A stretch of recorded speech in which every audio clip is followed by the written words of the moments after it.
अच्छा जी, मैं आपको ये बता रही थी कि एल्डिहाइड कीटोन का क्या काम है इसके अंदर। अच्छा भाई, लेट सपोज मैं एक फॉर्मूला बता रही हूँ, मुझे एक फॉर्मूला इन्होंने दिया है, वो दिया है ट्रायोज, ठीक है। मुझे पता है फॉर्मूला, तो मुझे पता है क्या है, CnH2nOn।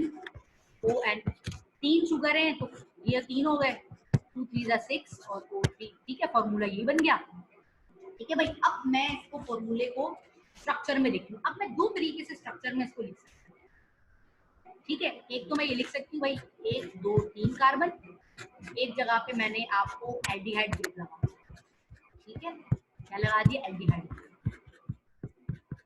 इसे कहते हैं पॉली हाइड्रोक्साइल एल्डिहाइड। क्या कहते हैं, पॉली हाइड्रोक्साइल क्यों कहते हैं, हाइड्रोक्साइल OH पॉली है, एक से ज्यादा है, एल्डिहाइड ग्रुप अटैच है, तो ये हमारे पास क्या हुआ, एल्डोज शुगर है।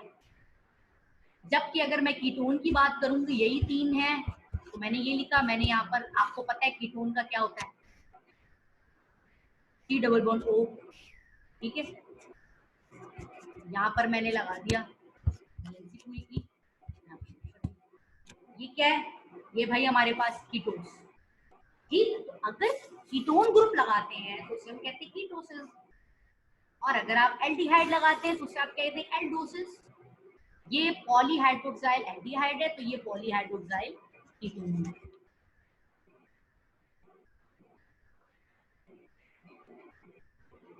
ठीक है जी, तो इसी बेस के ऊपर हमारे पास यहाँ पर बहुत सारे ग्रुप हैं, trioses, 3 carbon, tetroses, 4 pentoses, 5 hexoses, 6 heptoses, 7 then so on, octane, nonane, alkane, वो पता है ना, एल्केन, प्रोसेस, बस OSES लगा देना है, फंक्शनल स्ट्रक्चर फॉर्मूला याद हो जाएगा। बस उसके लिए आपने एग्जांपल्स याद रखनी है कि भाई कौन कौन सी शुगर आती है, ठीक। अब देख लो, यहाँ पर मैंने आपको ये बता दिया, आप लेट सपोज अगर आप पेंटोस की बात कर रहे हैं, आपके बुक के अंदर सिर्फ ये लिखा है राइबोस और राइबुलोज, मैंने बता दिया राइबोस कीटोन, लोज कीटोन, ठीक है, राइबोस एल्डोस और राइबुलोज कीटोन, ठीक है जी। तो आपको ये इसकी याद रखनी है कि भाई कौन कौन से आ रहे हैं, खास तौर पे ये भाई हेक्सोस, ये बड़ा फेमस ग्रुप है, हेक्सोस फेमस ग्रुप है। इसमें कौन कौन से आते हैं, ग्लूकोज, गैलेक्टोज, फ्रक्टोज, मैनोज, लेकिन हम मोनोसेक्राइड की बात कर रहे हैं, हम डाइसेक्राइड की भी बात नहीं कर रहे हैं। तो ये ग्लूकोज, गैलेक्टोज, मैनोज एल्डोसिस है, जिनमें एल्डिहाइड ग्रुप अटैच है, और फ्रक्टोज जिसमें कीटोन ग्रुप अटैच है। नाउ डाइसेक्राइड, अब डाइसेक्राइड क्या होता है भाई, ये अगर ये एक मोनोसेक्राइड, दो मोनोसेक्राइड आपस में मिलते हैं तो फिर वो जो बनाते हैं ना, दैट इज कॉल्ड डाइसेक्राइड। तो जब दो मोनोसेक्राइड आपस में मिलते हैं तो वो क्या बनाते हैं, वो बनाते हैं disaccharide.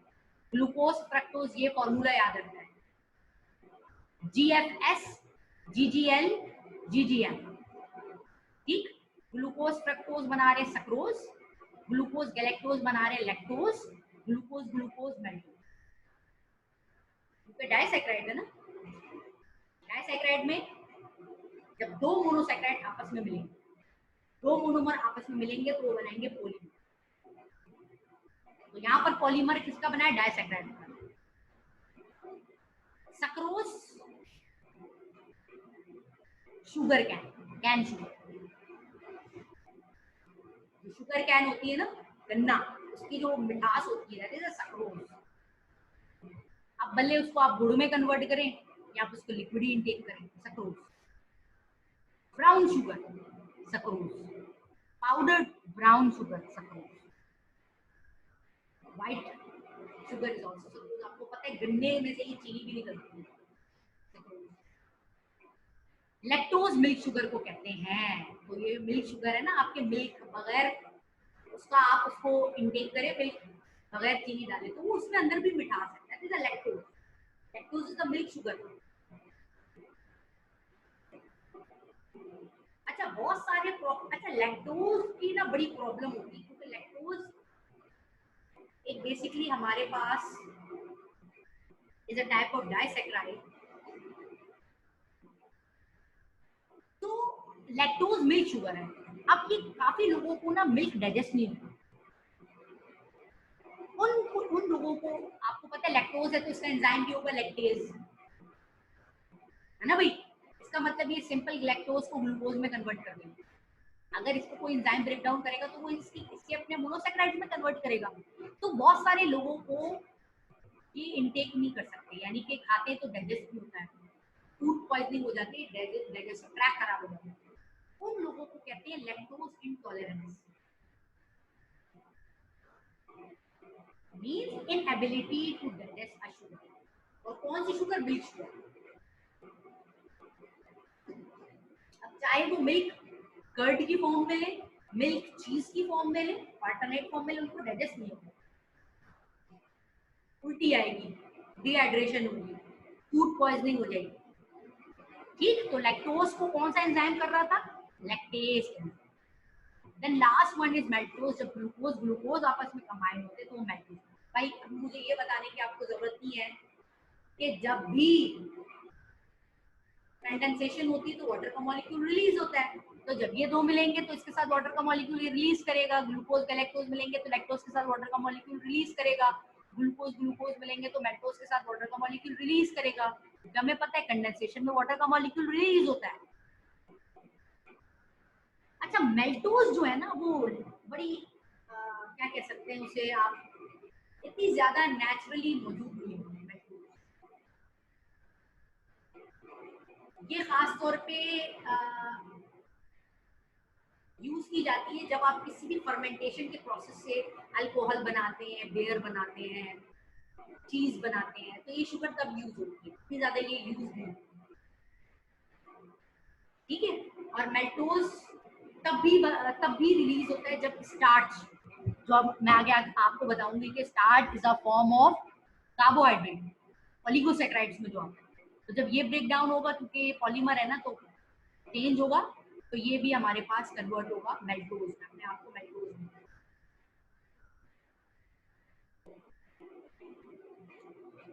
Now oligosaccharides. Oligo means few, saccharides means sugar. Oligo 2 से 10 तक हमारे पास मौजूद है। मैं आपको पहले बता चुकी हूँ, they are less soluble in taste, less sweet in taste, less soluble. अच्छा, एक और चीज आपने याद रखनी है, ये तो हो गए भाई ओलिगोसैकेराइड जिसमें 2 से 10 के दरम्यान में मौजूद है। लेकिन जब मैं मोनोसैकेराइड को अलग काउंट कर रही हूँ, डाइसैकेराइड को अलग काउंट कर रही हूँ और ओलिगोसैकेराइड को अलग काउंट कर रही हूँ, तो जब मैं बोलूं कि 3 मोनोसैकेराइड आपस में कंडेंस होंगे, जब मैं 3 मोनोसैकेराइड बोलूंगी, 3 मोनोसैकेराइड आपस में कंडेंस होंगे, देन उनको बोलेंगे आप डेक्स्ट्रिन। स्पेशली उन कंपाउंड को आप बोलेंगे डेक्स्ट्रिन। इसका मतलब डेक्स्ट्रिन एक ऐसा कॉम्प्लेक्स मॉलिक्यूल है जो कि 3 से स्टार्ट, ठीक है, 3 मोनोसैकेराइड से स्टार्ट। ठीक, तो एलिगोसैकेराइड एक ऐसा पार्ट जो कि 2 से नहीं 3 से स्टार्ट हो रहा है, 2 3 से 10, तो उसे हम कहते हैं डेक्स्ट्रिन। ये आपने एमसीक्यूज के लिए याद रखना है।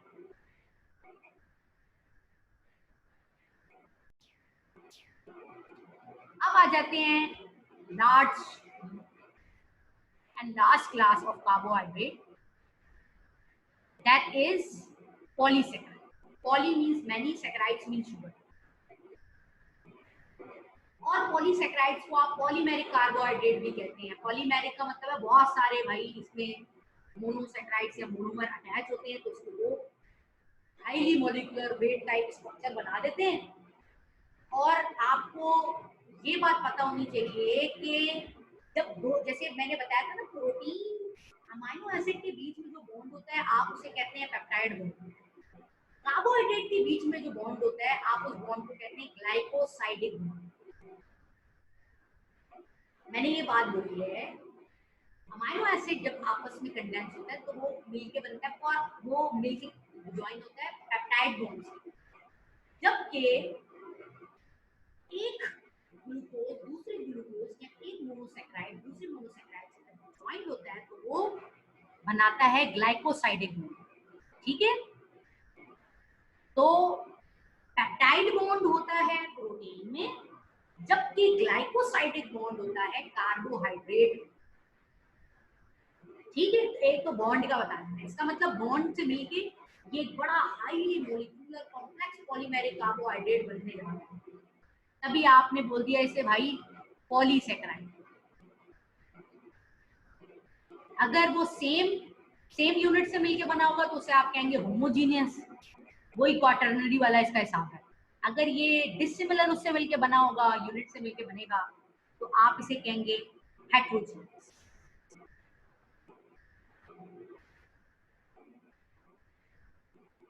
ठीक है जी, तो ये हमारे पास था पॉलीसेकेराइड। अब आ जाओ इसकी भाई क्लासिफिकेशन। ये जो हमारे पास पॉलीसेकेराइड है, ये अपने आप को मजीद क्लासिफाई आगे जाके करता है 3 क्लास। ठीक है, स्टार्च, ग्लाइकोजन, सेल्यूलोज। अब आप देख लें, स्टार्च लीनियर फॉर्म में मौजूद है भाई, सेल्यूलोज ब्रांच है, ब्रांच टाइप का पॉलीसेकेराइड। ये इसकी सब यूनिट्स है, ये देखो छोटी छोटी सब यूनिट्स। बॉन्ड कौन सा है? Glycosidic bond. और ये जो सेल्यूलोज है, ये तो पूरा का पूरा एक ग्रैन्युलर फॉर्म में मौजूद है, ग्रैन्यूल्स की फॉर्म में मौजूद है, एक फाइबर लाइक स्ट्रक्चर बना रहा है, इसमें गैप भी नहीं है। ठीक है, तो ये हमारे पास मोस्ट कॉमन एग्जांपल है पॉलीसेकेराइड। अब सबसे पहले हम अगर स्टार्च की बात करते हैं, अच्छा स्टार्च का दूसरा नाम एमसीक्यूज के लिए आपने याद रखना है, अमाइलम कहते हैं। और स्टार्च 2 टाइप के पॉलीमर से मिलके बनते हैं भाई, ये पॉलीसेकेराइड है ना, तो मैंने अभी बताया बहुत सारे डिसिमिलर यूनिट से भी मिलके बनी होगी, तो 2 टाइप के मिलके बनती है कि अमाइलोज, एक होती है अमाइलोपेक्टिन। ये अमाइलोज है, ये अमाइलोपेक्टिन है, दोनों को मिला दो तो बनता है स्टार्च। और ये मिला है किससे?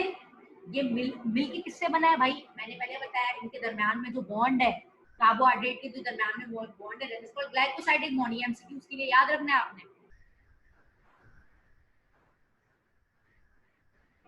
जब वो प्लांट्स की बात करते हैं ना, तो स्टोर्ड फॉर्म में प्लांट की बॉडी में होता है स्टार्च, जबकि एनिमल की बॉडी में स्टोर्ड फॉर्म में होता है ग्लाइकोजन। ठीक है, तो तभी ग्लाइकोजन को आप एनिमल स्टार्च भी कहते हैं। हमारी बॉडी में स्टार्च नहीं डिपॉजिट होगा, हमारी बॉडी में ग्लाइकोजन की फॉर्म डिपॉजिट होगी, जबकि प्लांट में जो एनर्जी की रिजर्व फॉर्म मौजूद होगी, दैट इज कॉल्ड स्टार्च। इसे आप क्या कहेंगे? स्टार्च कहेंगे। तो अगर आपने स्टार्च को सिंपलर में कन्वर्ट करना है, तो आप सिंपली इसको हाइड्रोलाइज करवाएंगे, ऑक्सीडाइज करवाएंगे, तो ये एनर्जी की फॉर्म देगा, और energy in the form of देगी। मोनोमर जब भी पॉलीमर जब भी मोनोमर में कन्वर्ट होगा, एनर्जी तो देगा।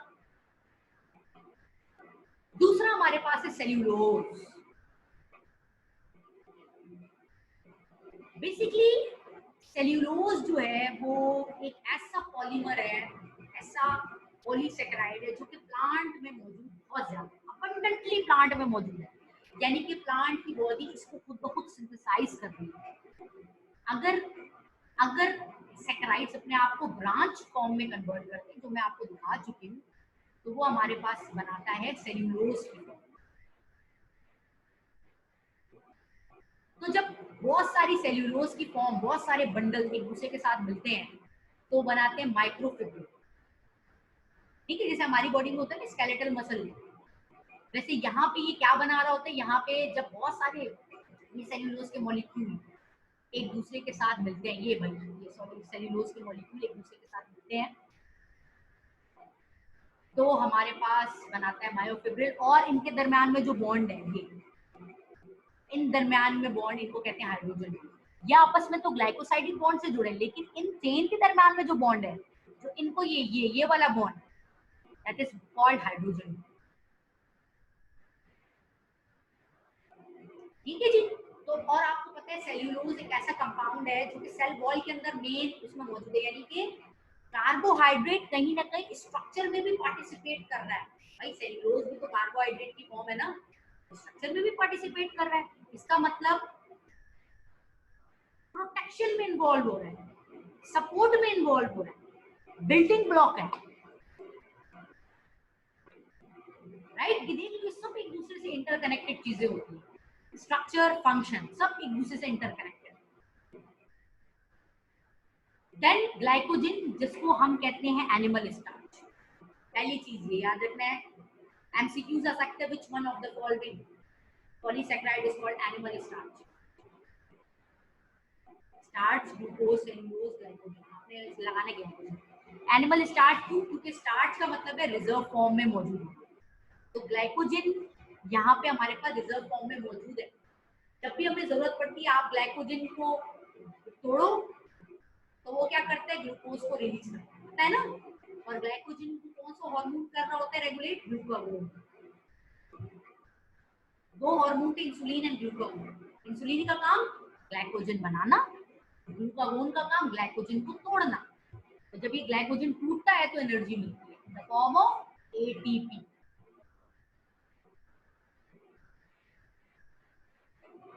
Glycogen branch, highly branch, and उस ब्रांच को आप कहेंगे homopolysaccharide.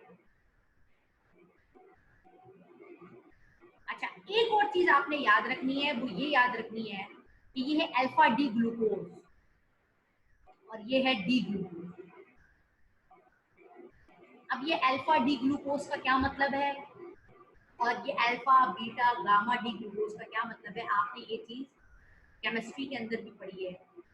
Alpha beta gamma portions होते हैं, साइड चेन्स के नाम होते हैं,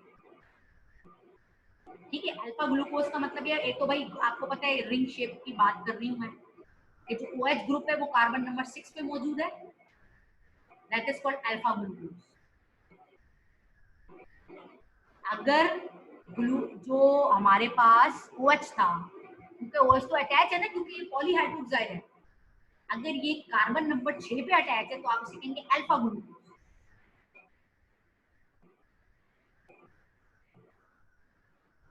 और अल्फा, ये जो हमने इसकी बात की थी सेल्यूलोज की, तो अल्फा सेल्यूलोज है डी ग्लूकोज, या इसे आप अल्फा डी ग्लूकोज भी कहते हैं या अल्फा डेक्ट्रोस ग्लूकोज भी कहते हैं। इसके अंदर भी OH ग्रुप कहाँ मौजूद है? कार्बन नंबर 6 पे मौजूद है, ठीक है, 6 है ना, रिंग फॉर्म में मौजूद है। तो कार्बन नंबर 6 पे जो बिलोंग करता है, कार्बन नंबर 6 पे जो OH ग्रुप अटैच होता है, दैट इज कॉल्ड, आप अल्फा डी ग्लूकोज कहें या डी ग्लूकोज कहें, एक ही बात। डी का मतलब डेक्सट्रोज।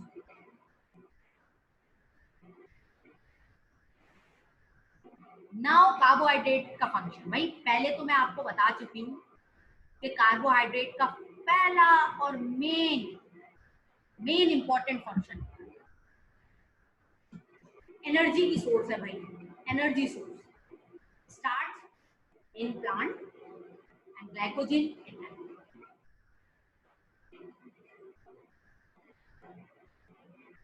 यस, देखिए alpha glucose, beta glucose, gamma glucose, ये सारी की सारी OH की अरेंजमेंट पे डिपेंड करती है, ठीक है। अल्फा बीटा गामा ये सब की सब चेन पे डिपेंड करते हैं। तो अगर हमारे पास ये कार्बन नंबर 6 पे OH ग्रुप अटैच होगा तो आप कहेंगे उसे अल्फा, ठीक। और अगर OH ग्रुप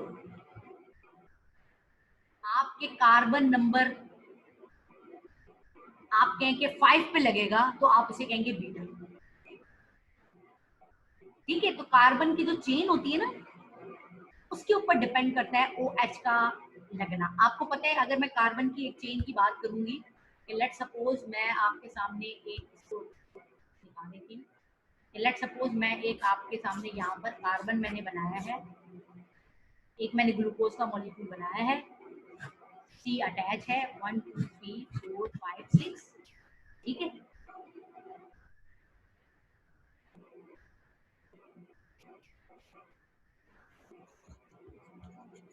ठीक है जी। अगर मैं बोल रही हूँ 1 2 3 4 5 6, अब 6 पे अगर मैं OH नीचे OH ऊपर लगाऊंगी और H नीचे लगाऊंगी, दैट्स मीन ये हमारे पास है अल्फा। ठीक है, और अगर मैं इसको चेंज कर दूं, अगर मैं इसकी पूरी चेंज कर दूं ना, यानी कि OH को ऊपर ले जाऊं, OH ऊपर ही था, OH को नीचे ले जाऊं और H को ऊपर ले आऊं, that is called beta glucose.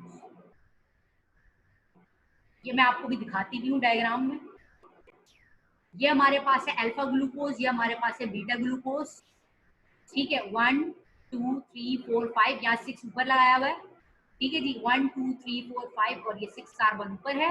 ये देख लो भाई, यहाँ पर अगर हम बात कर रहे हैं तो अगर OH ऊपर है और H नीचे है, that is a beta glucose. अगर H ऊपर है, OH नीचे है, दैट इज अल्फा ग्लूकोज। तो इसकी जो रिटोरियोरेशन होती है ना H और OH ग्रुप की, इसकी बेस पे अल्फा और बीटा को हम डिस्क्रिमिनेट करते हैं।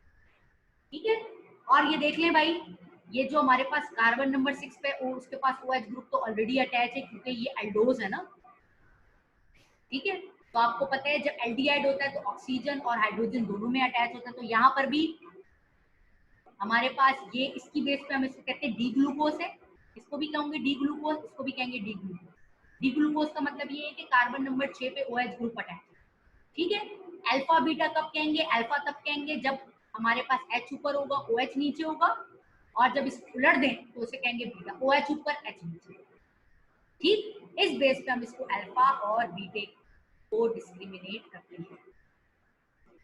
ठीक है जी।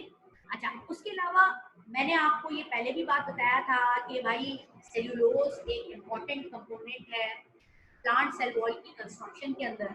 इसका मतलब है कार्बोहाइड्रेट कहीं ना कहीं प्रोटेक्शन के लिए भी इन्वॉल्व हो रहा है ना। सेल वॉल बना रहे, सेल वॉल को हम कहते हैं प्रोटेक्शन में हेल्प कर रहा है, सपोर्ट में हेल्प कर रहा है, शेप मेंटेन कर रहा है। तो कार्बोहाइड्रेट कहीं ना कहीं स्ट्रक्चर में, स्ट्रक्चर को मजबूत करने में, प्रोटेक्शन में, शेप देने में इन्वॉल्व। अच्छा, बिल्कुल से जैसे सेल्यूलोज है, बिल्कुल उसी तरीके से होता है टाइटन। और आपको पता है टाइटन भी वो प्रोटीन है जो आर्थ्रोपोड्स में एक्सोस्केलेटन में इन्वॉल्व है। तो आपका जो इंसेक्ट्स में आर्थ्रो वो है ना एक्सोस्केलेटन, वो काइटिन से मिलके बना होता है। Chitin is also a carbohydrate. Chitin क्या है? कार्बोहाइड्रेट।